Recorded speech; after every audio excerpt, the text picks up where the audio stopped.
Okay. Good morning, good afternoon, good evening, wherever you are in the world. I hope everyone is doing amazing. Thank you so much for joining us on this webinar. I believe it's our 5th or 6th webinar, and we have a few more coming up.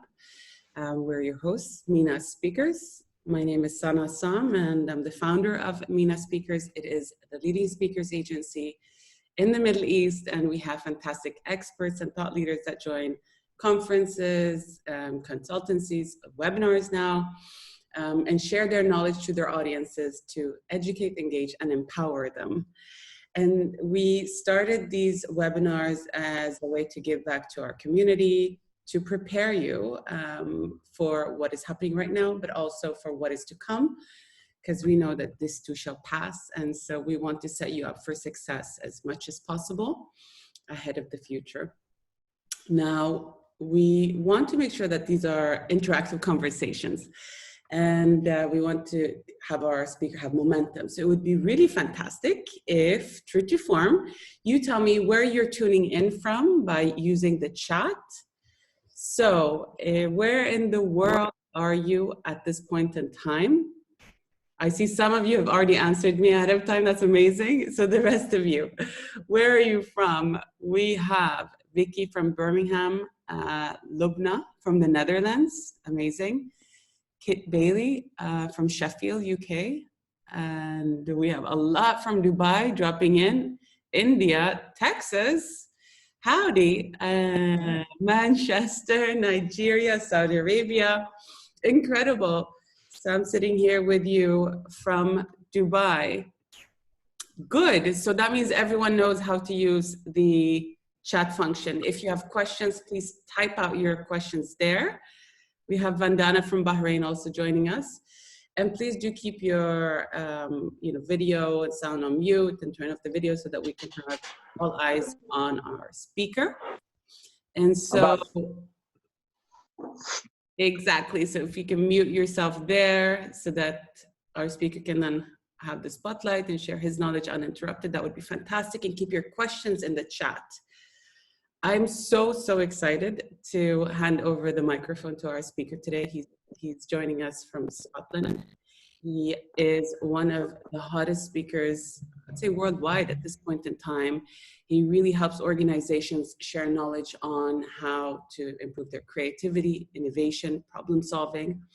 And I'm gonna call him a futurist because he does help you future-proof yourself and your strategies. And so I'm gonna pass over the mic and let him do maybe more of a presentation because it does not do him justice right now.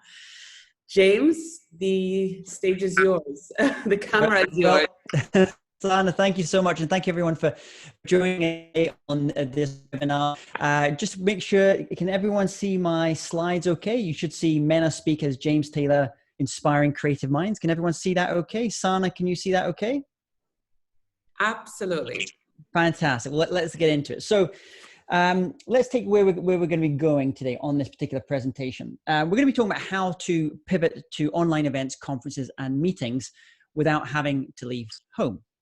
That's the important point. We don't know how long the self-isolation and the lockdown is going to be. It will eventually pass. This too shall pass.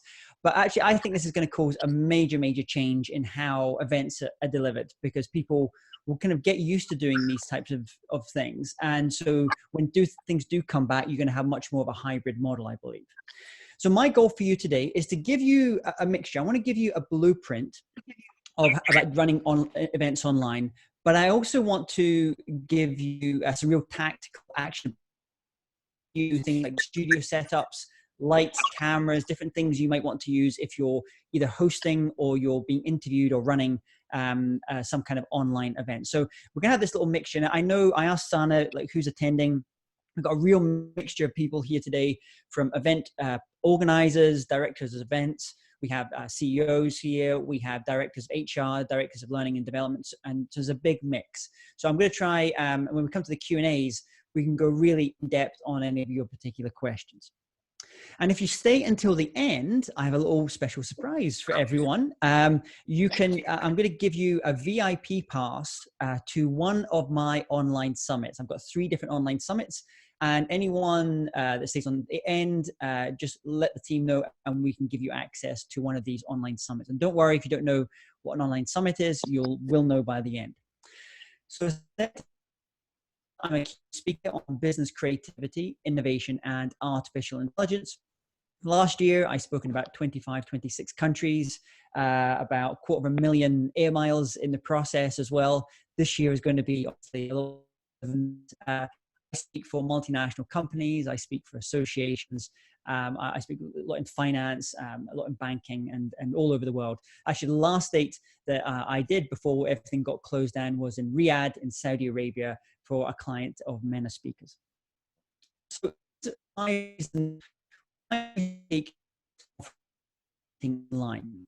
Well, we know the obvious one, COVID-19 coronavirus. This has resulted in global travel bans. It makes it more difficult for you to bring your team, your clients, and your partners together to share insights, updates, and ideas. Secondly, every organization in the world, and I put myself in this as well, we're all trying to reduce our carbon footprint with this environmental crisis that we're going through just now as well. So I think we're kind of here to stay in terms of a lot of online meetings anyway. Your executive time is very valuable. You're going to save time, travel time with your executives traveling to various places to attend certain events. It also enables your team to share ideas through interactive and immersive experiences. Everyone talks about the negative side of doing online events, but there's actually a number of positive things that you can do with live physical events that you can do much easier with doing online events. And also, we all know that live events suck up a lot of time, a lot of resources in doing them, take a lot of time, a lot of money. Online events you can do much quicker, and they're much more inexpensive to run. Some other key benefits for your organization if you're running an event. First of all, you have a lower cost per attendee or participant for an online event. There's a lot more flexibility. I'm usually doing online conferences, online webinars, online presentations for anywhere from 50 to 2,000 attendees. And there's a lot of flexibility there. Speed. You can actually create, launch, and run your online event or online summit under 30 days. You could, usually I would say give yourself 90 days, but I've done lots of events where clients come to me at the last minute and say, James, we're not able to do our quarterly meeting, our speaker, can you help us do it? And we can usually turn these rounds in 30 days. And I know this is especially the case for clients in the Middle East region as well, where often things work on very short timelines. Very accessible. Online streaming is available on multiple devices wherever you are. You can also make them evergreen, so you can turn those presentations into maybe online courses. You can turn them into things in your learning management systems, in your organizations, in your intranets.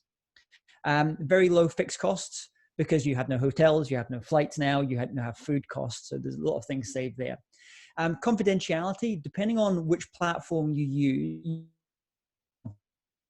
these, unlike a live event where there's always a danger. I did some events last year which were very senior private groups, and obviously you have to have security there to ensure that everyone that's getting in the room is the right people. Online, you can actually do that much more easily. Innovative, you can be ahead of your competitors. And finally, global, you can bring people in from any part of the world. Let's describe what we're really talking about. I believe there's really different flavors or different types of online events.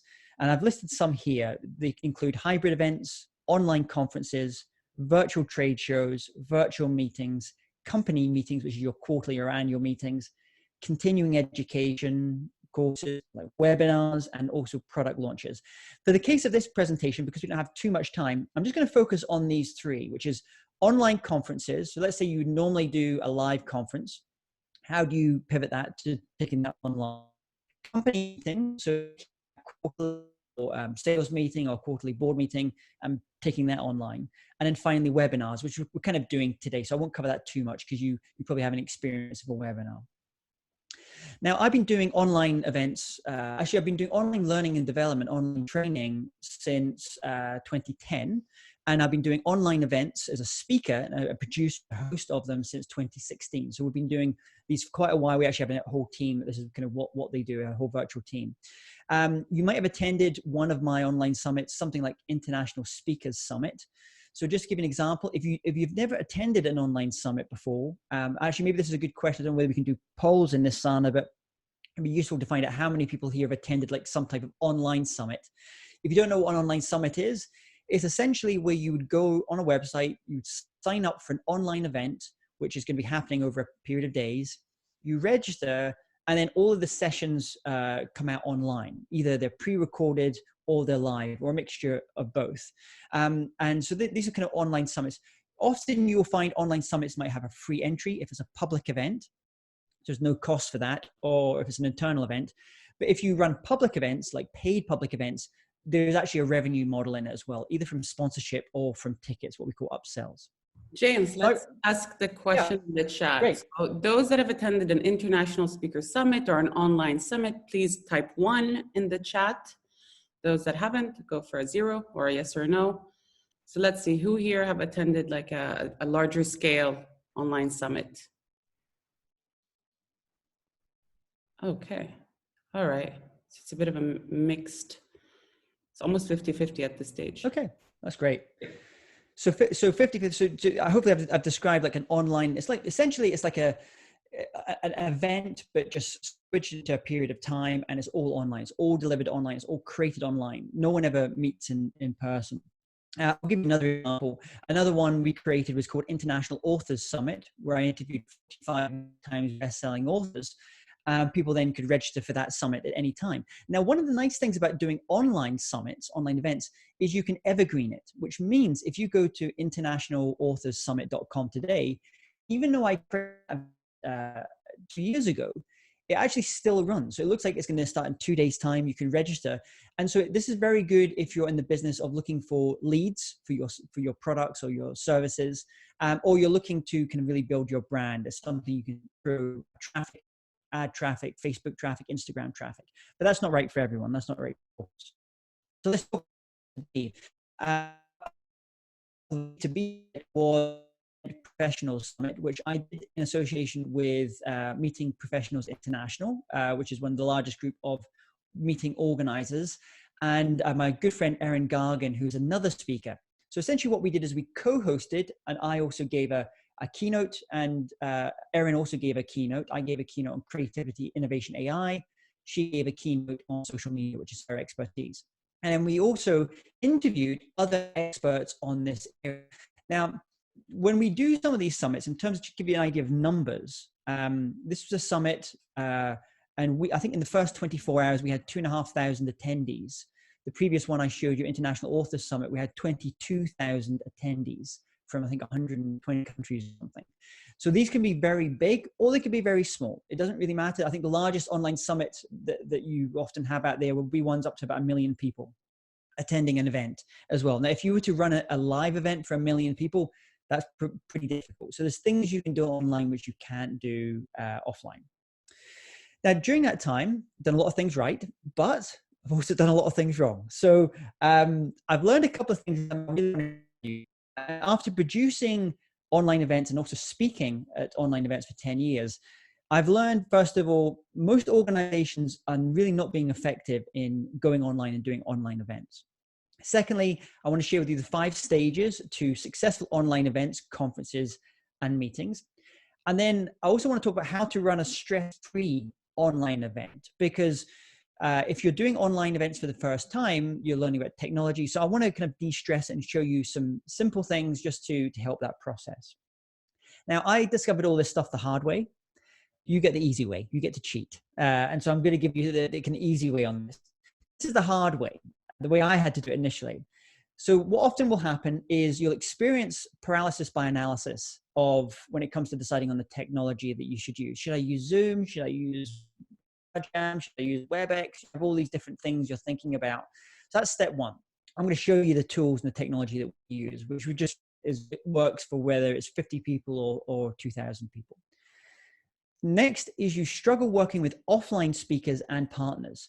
So not all speakers are the same. Many speakers have a great just speaking at live events, but when it comes to doing this type of thing, doing online, they struggle a little bit because they don't have the setup and the studio setup for it, and they're just not as skilled and experienced in having done it.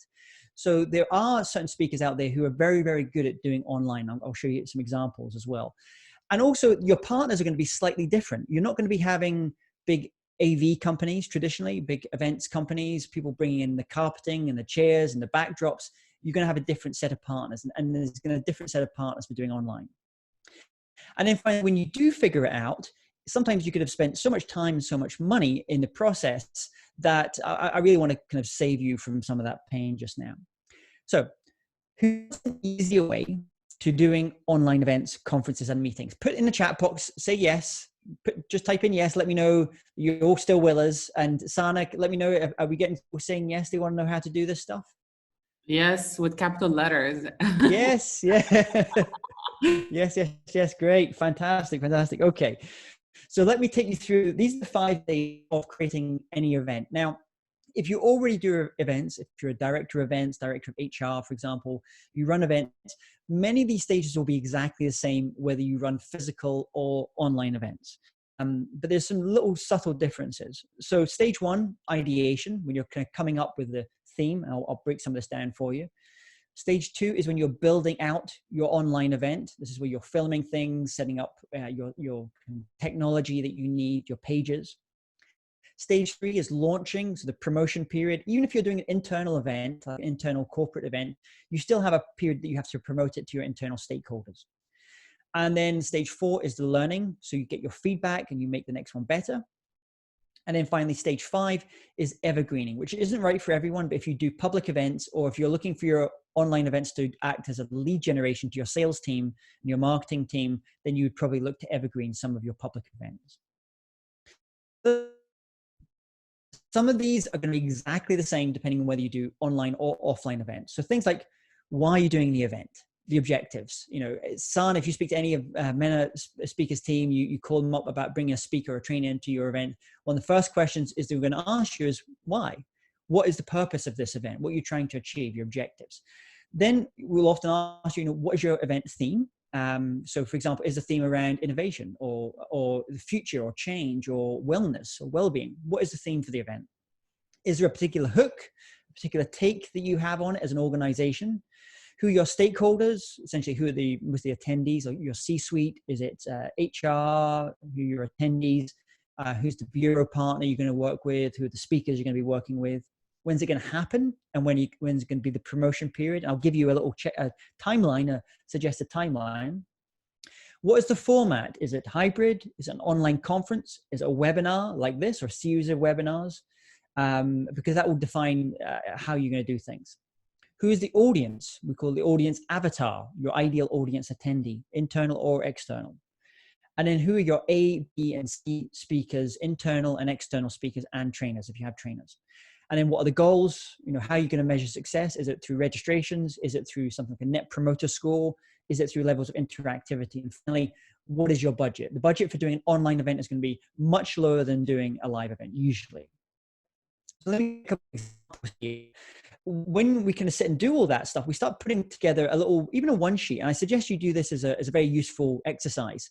Just put together a one sheet of your event, essentially saying, this is what it's called. This is the tagline for it. This is the format. This is our hosts are. So our key speakers are. These are the topics we're going to be covering, the important dates. And just again, a little bit of the background. That's going to be very useful when you go to your speaker bureau, for example, or when you go to some of your providers of any technology. They're going to ask some of those questions. So it just kind of helps you do that as well. If you stay it to the end, the other thing I'm going to give you, anyone like it, I'll have the team from MENA Speakers send this out to you, is I actually have a worksheet which you can go through to create that customer avatar and your description of your event, your online event. What is a customer avatar? This is an example for one we put together for Event Professional Summit, this online summit we did. We called her Stacy. Stacy was 33 years of age. She was female. She lived in a large city. She worked in the events industry. She was an event planner. Her annual income was $100,000 a year, college educated. Things she was into was like juicing, spin classes, Whole Foods, Netflix. She had certain goals and values. Her values were things like lifestyle. She wanted a good quality of lifestyle, safety and security. She was very organized. And then when Erin and I kind of talked about, because Erin knows this audience very well, and said, what kind of books is she reading? She's reading Lean In by Sheryl Sandberg. She's reading Thrive. She's reading The Life-Changing Magic of Tidying Up by Marie Kondo, I think it is. So you really get to figure out who this person is. If you can put to get a nice avatar of who your attendee is for your event, it doesn't matter even if it's an internal event, it really helps a lot of the decisions as to technology you use, how you're going to promote it, the kind of speakers that you want to bring in. Events where people pay tickets, I know that's not everyone here, but if you do that, let me just quickly break down what the products would be that you could sell. You would have a free pass for an online conference.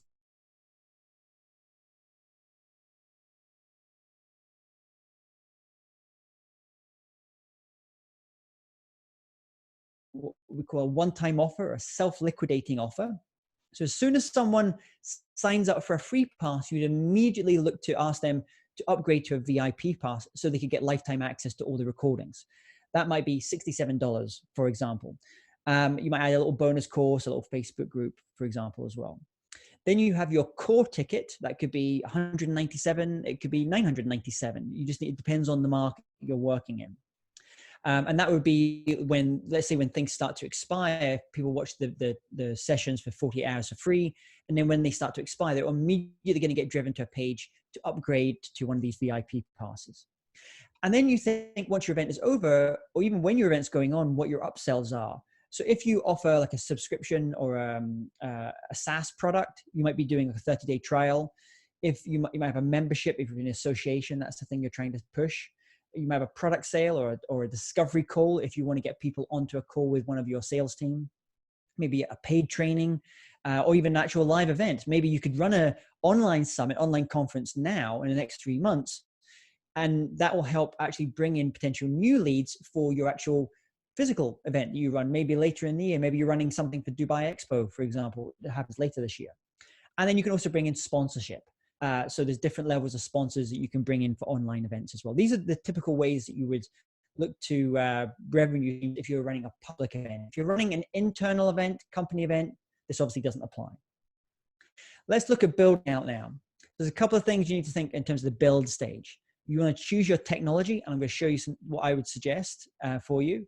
You're going to discuss with your bureau partners, like MENA speakers, who would be a good speaker. I would love, obviously, if you chose me to be one of your speakers, but if not, just they'll give you some great selection of speakers or trainers.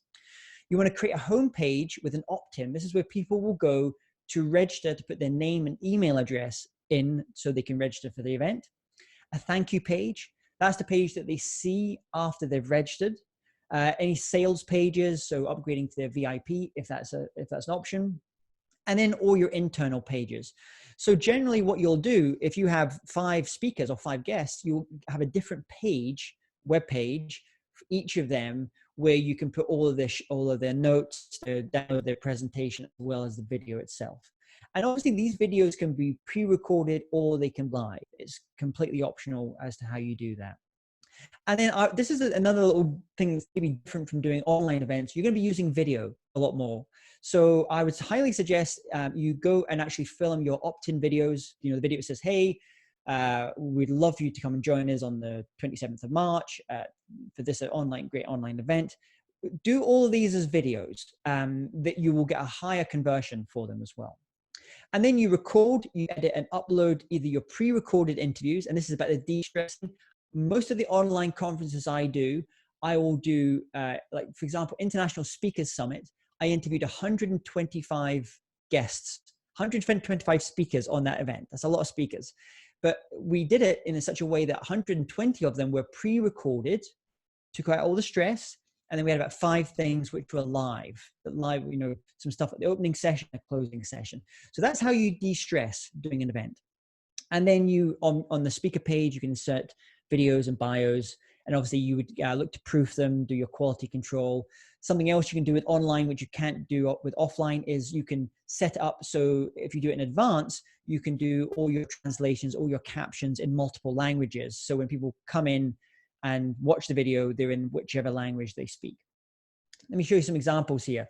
This is from International Speakers Summit. In fact, if you go to internationalspeakerssummit.com, you can go through it and you can see it yourself. But this is an example of a homepage. It basically is just a video of me saying, we'd love for you to come and join us in the event. This is what it's about. And there's a link there that they can basically put their name and email address in. There is what we call the one-time offer page. That's an offer that will make them immediately to upgrade for a special price. And that expires after 15 minutes. And then we'll look to make them the upsell or the sale offer as well. That has a different page. Let's talk about tech now, because this is one of the things that I know we always get a lot of questions. Setups here. If you're hosting, if you're producing the event, if it's your event, the basic setup you need is a computer, laptop, desktop, doesn't matter. Something like Zoom, which is what we're using today. A webcam. I'm using a webcam here. I'm not using the camera on my computer. You could use like a basic WordPress website, just somewhere where you can host the videos, the page, something like that. An email responder. This is the setup so that you can email people, letting them know when the event's starting and being correspondence with them. It also takes care of things like GDPR for you as well. And you probably have something like Google Docs or Sheets just to keep track of everything as well. A better option, if you can, is computer with additional screens. So I have 3 screens here just now. It will improve your productivity, and it makes it much easier when you're running events. I would use Zoom, or if you're doing larger events, we use something called Webinar Jam. I use a Logitech. This is a C920 webcam, external webcam. I use a Blue Yeti microphone, which is this microphone I'm holding up here just now. And you can change all the levels, and it gives a pretty good quality sound. We use Adobe Premiere. If we have any, I don't actually do any editing. I have a whole team that runs events that they do all the editing for me. We use Calendly to help people schedule the time in for them to come on the webinars or be pre-recorded for the conferences. We use Trello as our project manager.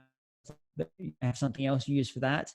Slack is what we use for our internal communications with our team. And then we'll often host the actual site itself on either a microsite. So let's imagine if you work for American Express, it might be summit.americanexpress.com or americanexpress.com/future summit. Or you can also put it within a learning management system. If you work in HR, you'll know kind of what that MS or in some kind of intranet. And once again, Google Docs or Sheets. So let's show some different setups here for you. Now this is now, I'm going to suggest, let's say you have an executive or someone that has to present, or a speaker that has to present on your online conference or webinar, doesn't really matter. The basic setup for that is computer, Zoom, download Zoom onto their computer, a webcam like we're talking about. But I'm also going to suggest you get something which we call a beauty light or beauty ring. Now I've got one up here just now, picture of it looks like, but it allows you to, a lot of YouTube stars use it. A lot of people that do, if you watch any makeup videos, ladies on YouTube, they all use that. You'll often notice because they have a little circle of light in their eyes, and it gives a really good strong light, but you can also change the color, temperature, and the strength of it as well. Or if you have natural light, if you have a nice window, that's fine as well. Makeup, gentlemen, I'm talking to you here. I've got makeup on just now. It's a little bit of foundation, a little bit of something just colored, like a very simple matte. The reason you do this is otherwise you're gonna get a lot of shine if you're not careful. So this is something that TV presenters do, doing very high quality, 4G, and this is for anyone. You can actually buy special 4G makeup, because 4G is much more detailed. They're gonna look into every single pore in your skin. So just get a little bit of makeup. Doesn't have to be fancy. Go into a shop or call someone online and just get a simple little pack in terms of foundation as well, just to tamper that down. A good microphone, I've got something like this here, a Rode microphone. Earbuds, you can use basic earbuds, or you can. I actually have this is like a professional broadcast quality earbuds I use. But you can use like simple earbuds. I think it looks nicer when you don't have these kind of white Apple ones hanging from your head. And then some kind of simple backdrop. So I'm showing you pictures on the screen here just now. This is my friend Rochelle Yoshida from Entreport. Entreport is a company in California. They actually have a room in their office which is set up all the time for doing this. It's got a nice backdrop, company colors, the logo, well lit. It's got a computer there, just sits there. That's the sole purpose of it. That's the ideal if you can have that. But don't worry if you can't. But maybe when we go back after COVID-19, I highly suggest maybe you get a little setup in your office to be able to do this. And you can see here examples of these O-rings. You can also now buy webcams which actually have an inbuilt O-ring, like this one here on the right, and they're very good as well if you don't want to have a big external O-ring. So that's basic. This is I would say is the minimum in order to do this stuff. If you're a pro, a professional, someone like myself that does this all the time and does webinars and online conferences all the time, you're going to want computer, Zoom. You're going to want a better camera, primary camera, something like a DSLR, which is a really nice quality camera, very high quality, and a secondary camera webcam that you can switch between angles. You're going to have a view flow, and this is just a layer of just makes it much nicer. And you can see on these pictures what my setup is here just now. I've got 2 lights above me and this one here as well, and I can even have one behind me. Microphone, again, Blue Yeti microphone. You can also get what we call a Rode. I have them here just now. These are little wireless lavalier mics. They're really good. I use them if I'm standing up presenting. And broadcast in your monitor, if you can, like this. This is from a company called Canford. Multiple backdrops. So the backdrop I'm using just now is a gray backdrop, but I can actually flip this up and I can put green, I can put black, I can put white, green screen. And the other thing you can do with chroma key, which is called green screen, is if you put green behind you, you can actually switch out the image completely. And actually Zoom is very good at allowing you, so you can put a backdrop of your city or wherever you are in the world, for example, or your company logo. And then I would also say have some kind of backup internet connection. I've got 2 internet connections here in case there's a problem with one of them. And a final little thing, if you want to be more professional, if you've ever been at an event, or if you've ran an event, if you look at the back row, an AV engineer who's doing the screens. And so going to this camera, and the setup that you use is often what's called an ATEM setup. Very expensive, about $5,000 for one of those. But today you can actually buy what's called an ATEM mini switcher. Why would you want to do that? Well, what it allows you to do is just, rather than having to go into your controls on your computer, you can very just quickly with buttons switch between different camera angles. You can play videos. If you have a promotional video you want to play, you can change angles. You can do all kinds of fancy things. So this is more professional now. If you're more of a trainer or a host of a summit, you might want to have a slightly different setup. It's pretty much the same. The only thing you're probably going to want to add is a widescreen TV and a whiteboard or flip chart. So behind the screen, I actually have a big whiteboard and flip charts as well. And here's what you do with it. If you have a green screen, like this is one here, I can just put the Riyadh behind me if I was doing Riyadh, or Singapore if I'm doing one for audience of Singapore. Picture here on the right is Fox News. This is a very big TV screen like I have behind me. And then she can put that behind her as well. Very similar kind of setup. So you can make it look pretty amazing, like broadcast quality, just from getting some little things and just placing them well. Now, obviously, if you hire a proper online speaker, someone that is doing all the time, they will have this setup, so you don't have to worry. So obviously, I have this set up. If you speak to MENA speakers, Hasana's team, they will have speakers who have this kind of setup that you don't have to think about it and worry about it. Then we have the launch. I'm going to go through this very quickly. Online event, you might 30 days before the event happens, you're going to start promoting it to your audience. You might ask the speakers then to start promoting to their audience. You might run paid ads if it's a public kind of event. You're going to start doing some test runs maybe about 3 days before the event if you're doing them, or maybe you're pre-recording, in which case it doesn't matter so much as well. Now, the good thing is that once you do one online event, you can create a little SOP, a standard operating procedure, a checklist. We use Trello to keep all these in. And it means that once you do it, you can have this little checklist. So, okay, I need to interview a person. What do I need to do? And you just sit and go through the little checklist as well. So this is the good thing. Once you do your first online conference or summit, it's going to be the most stressful one probably for you. That's why you need to work with companies like MENA Speakers or myself to help you kind of do it. But after a while, we'll kind of teach you some things in terms of having certain checklists and SOPs.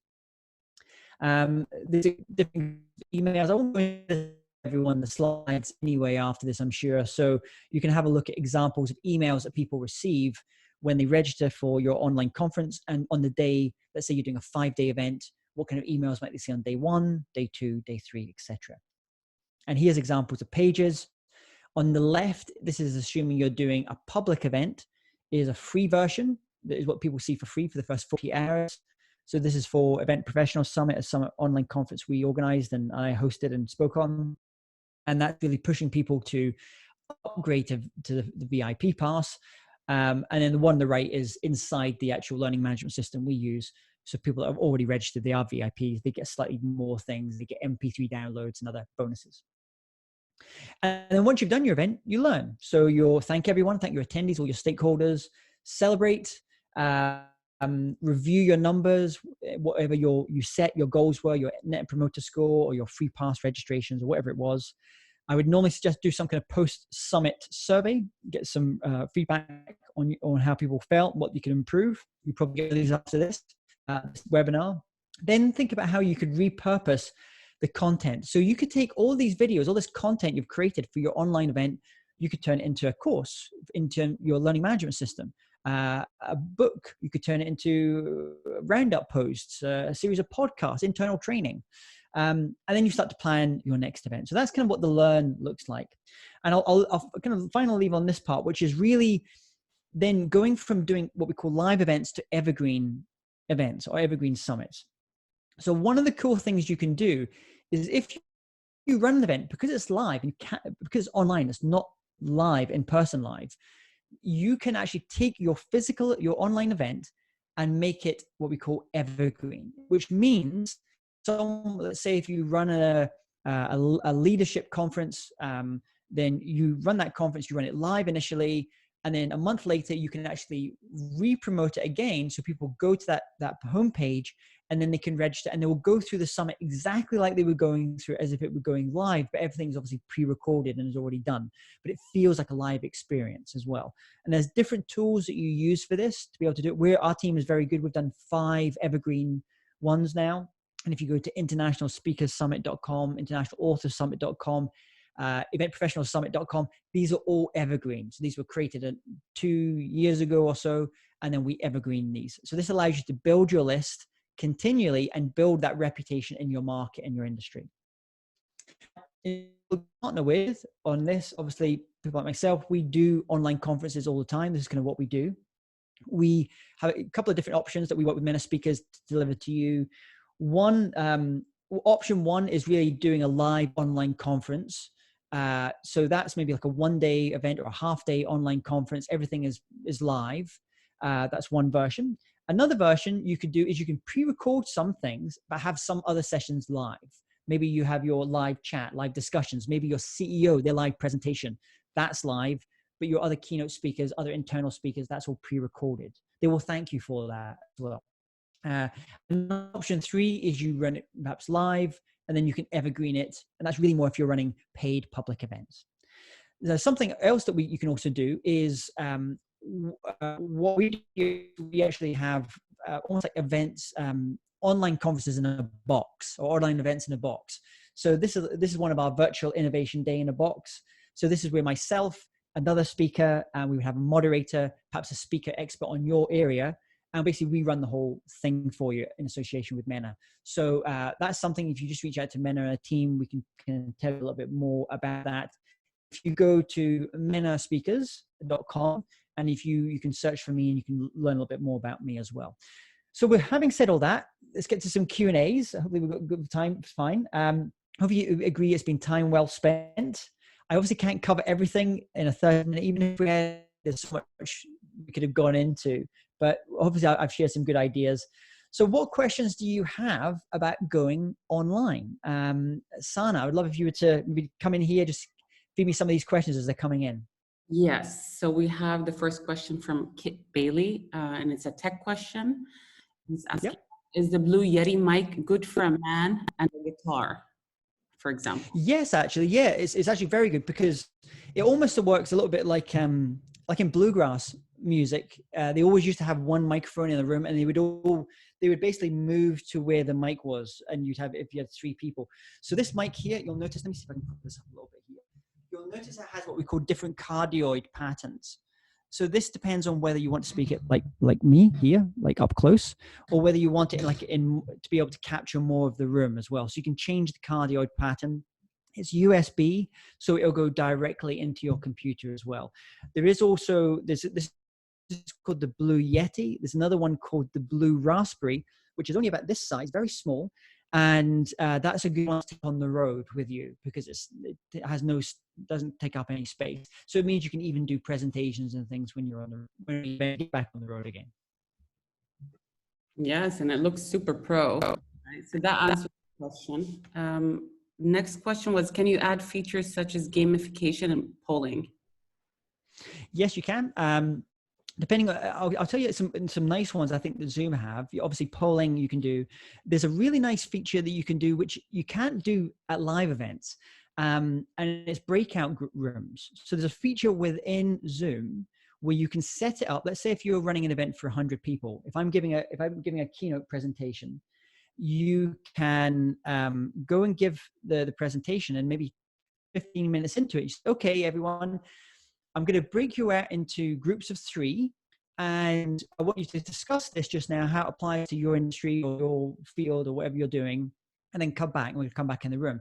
And you can actually automatically assign, let's say if you want to, at least you've got 100 people, it'll move everyone into their own little mini Zoom rooms to do in their groups 3 or 5 or have, and you can automatically assign it, or you can assign it based upon geography or different things as well.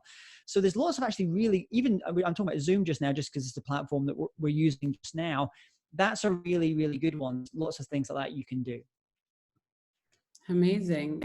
So we have Usama Malki that's asking, how do you manage to keep the attention of online attendees?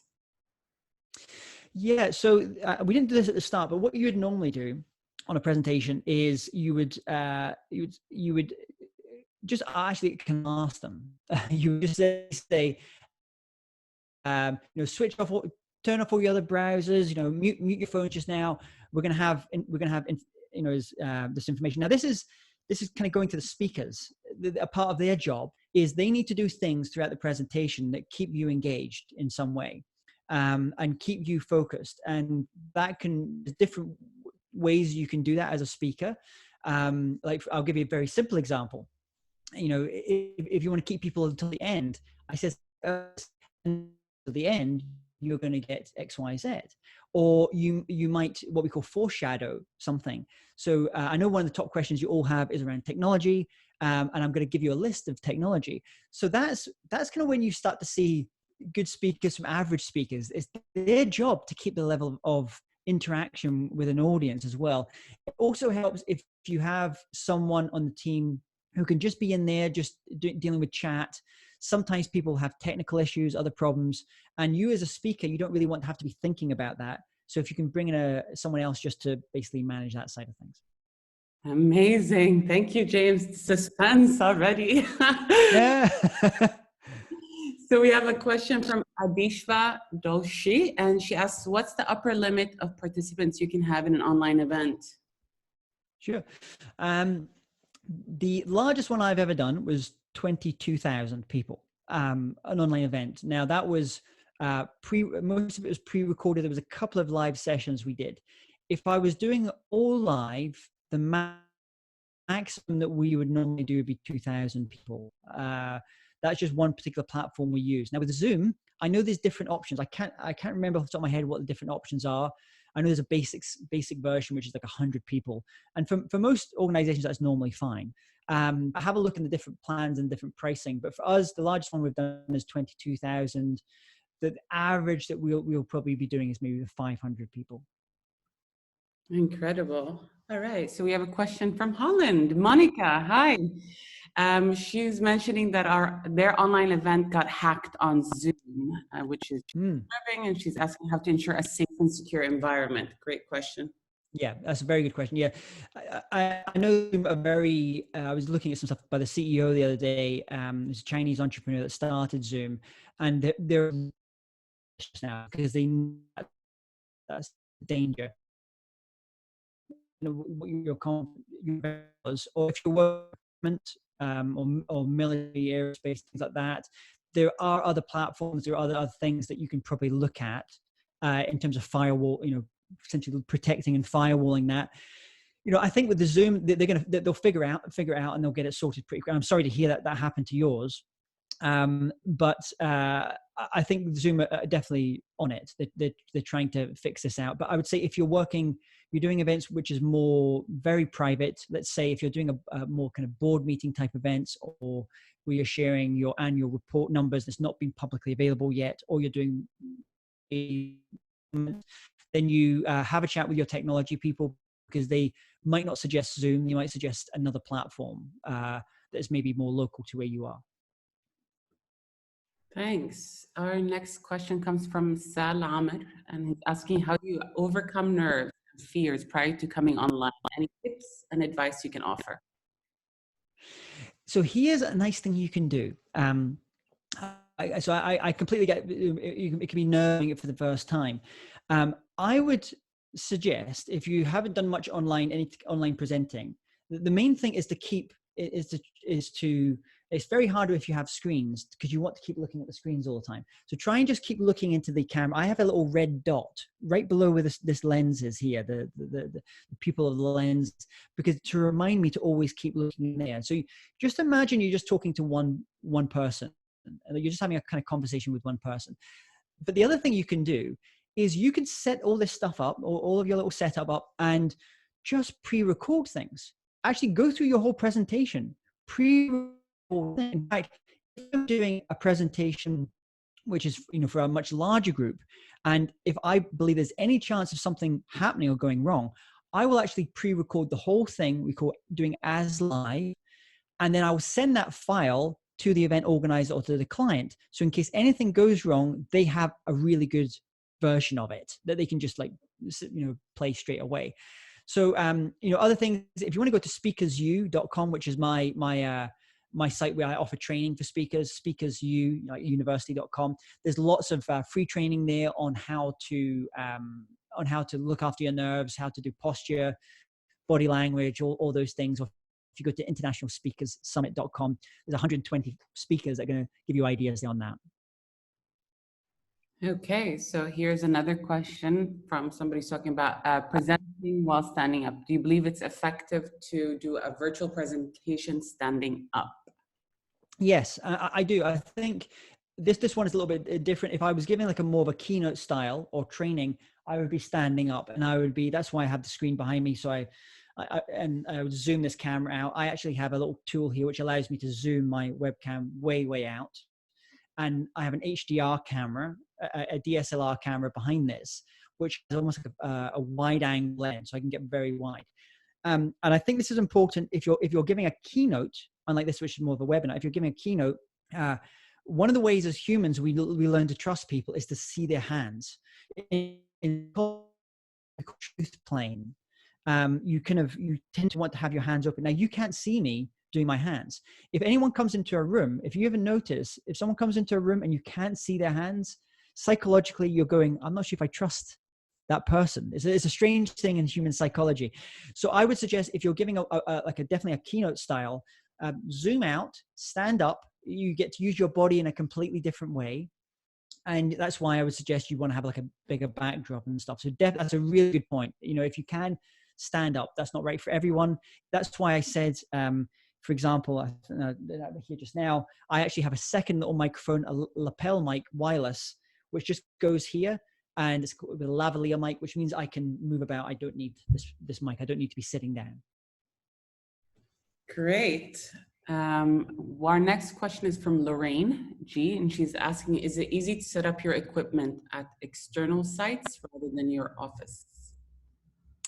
Yes. I mean, with that list before I gave you, if I was doing an external event, um, once again, the minimum you need is just that laptop, external webcam, a light as well, and some kind of microphone, and you're ready to go, really. So you can absolutely do that. I think that the thing that the thing to really always look for is if you can do it, if you can go to the wherever you're going to be doing it before, try and find a place and try and almost like set it up. Like I showed you that one with my friend Rochelle, where she sets up with maybe some flowers. She kind of sets it up quite nicely in the background. That's all about dressing the space, dressing the room, and then you can do a test. So there's these things are so small now. It used to be you to have ice like rigs and all that kind of stuff. You don't have to do that now. Technology has become so much easier. All right, so we have an interesting question from Salma, and she's asking, can we add a translation line in the video? And can we add a screen for sign language? That's actually a good point. Funny enough, last time I was in Saudi Arabia speaking. There's a translator I use there to help because I don't speak Arabic, but he signs in Arabic as well. And so we've actually been talking about doing a number of things where he will actually be on screen. It's called screen and screen, doing the Arabic translation in terms of sign language. When it comes to let's talk about pre-recording. Once again, this is the benefit of pre-recording. If you pre-record a lot of your things, then you can use a tool like rev.com or otter.ai, I think it's called as well. And you can have everything all translated and it's all set. So if someone speaks Spanish or Arabic or Italian, it's going to go that. They can do that. If you're doing it live translation, then I believe there's settings within Zoom. I haven't actually used it so much live before in terms of my own setting to do the different translations, but I'm sure there'll be a feature within Zoom and where you can essentially patch through the person who's going to be doing the I think they'll be called a they're not called a host. I can't remember the term for them. So essentially you won't necessarily see their face on the screen, but you'll hear their voice, the feed of their voice in whichever language you need. Amazing. We have a lot of questions dropping in here. So there is Usama who asks, if you have different attendees in different time zones, what's the best recommendation to manage timing? Yeah, that's a good one. So when I do, let's say we're talking about webinars. Often when I do webinars, I'll do 2 in a day. I'll do one to catch Asia, the Middle East, and parts of Europe. And I'll normally do that one at, let me think here, about midday-ish, maybe earlier. I'll do another one kind of later in the day. I'm in the UK, so it's quite a good time zone for that, which will cover going all the way to California. And so that's I end up having to do 2 as a result of this. Now, there are things that, let's talk about webinars. There are tools that we use, things like EverWebinar is one of the tools. So basically what we'll do is we'll record the webinar, once or twice, and we'll choose the best version, and then we'll make it available as an EverWebinar, which means you can then promote that webinar, even though it's already happened. And when people go in, all the comments and everything come up like they did originally, but it feels like live for the person that's attending. So that's one way you can do it with webinars. When we do our online summits, online conferences, I tend to choose we tend to choose based upon where the majority of the attendees are, and you can normally find out kind of where that is. I seem to remember when we've done most of our summits before, we've gone midday UK time, London time, and then we've sent out an email in, and we've sent out another one later in the day. So we might hold back a couple of sessions and then release those later in the day as well. Great. I have a question from JT here about, he's asking, how do you prevent or deal with webinar participants leaving inappropriate videos and comments during a live presentation on Zoom, likewise? So how do you moderate the questions? So there may be inappropriate comments going and everything just now, but I can't see them because Sana's having to look at everything. So this is why I would say, if you can, have someone on your team who is very familiar with Zoom or whichever platform you use can act as that moderator. It means then, if from a presenter standpoint, you can focus on presenting and just being present, and let someone else. Because I have done it in the past where it's just been me and I've been looking at things, and then you don't feel like you're giving, due worth to the people that are actually there, because you've got maybe one person who's saying some bad things or one person who's having a technical issue of some sort. So that's what I would generally say. Try and bring someone else in. They will normally eject that person from the webinar. Amazing. I'm a bit mindful of time, but I remember that we were on a webinar together recently, and there was one of the comments there that was a bit funny. And you're like scrolling and you went, okay, not going to acknowledge that. And I'm going to keep going. Yeah. And I think that's why it's when you do a regular live event, you'll have a host or an MC. It's the same thing. Bring in an online host or an MC to be able to do that. And a lot of the things I do, I'm actually happy if it's like just like a 3-hour type event. I'll happily MC and host it, as well as being one of the speakers. If you're doing an event, try and maybe have some kind of online MC. I know there's a number of MCs that are very good at that. That's kind of what they do. They're very skilled at it as well. Incredible. James, you have been unbelievable in answering very specific, very technical questions. I'm sorry that we don't have time to answer the questions that are still popping up, but we'll be so happy to help you after this webinar. You have our emails. We will also be sending out a recording of this webinar and the documents that James has promised us to send and share with you. Yeah. So I did promise something to everyone at the end. So basically, what anyone that has stayed on to the end, I know Sana, your team can tell who that is I have International Speaker Summit, Event Professional Summit, or International Authors Summit, depending whether you're a speaker or you want to write a book, or whether you're an event professional. The for those are normally $197 each. Just send Sana's team from MENA Speakers, say which one you want, and my team will organize and give you a complimentary VIP pass to one of those summits. Amazing. It was like Christmas. Okay. Yay! Good. James, thank you so much for taking time out of your valuable schedule to share this knowledge with us, for being so concise and to the point. I appreciate it a lot. And, we're so excited for you to keep spreading your incredible message to the world and helping out businesses and individuals in their growth journey. Thank you so much for that. For all of you who attended on this call, we will be emailing you shortly. And again, thank you as well for joining us on the webinar. Again, we will be hosting a set of other webinars relating to different topics that have also come up here, relating to communicating online. And I wish everyone an incredible day. Stay safe and take care of yourselves. Thank you so much.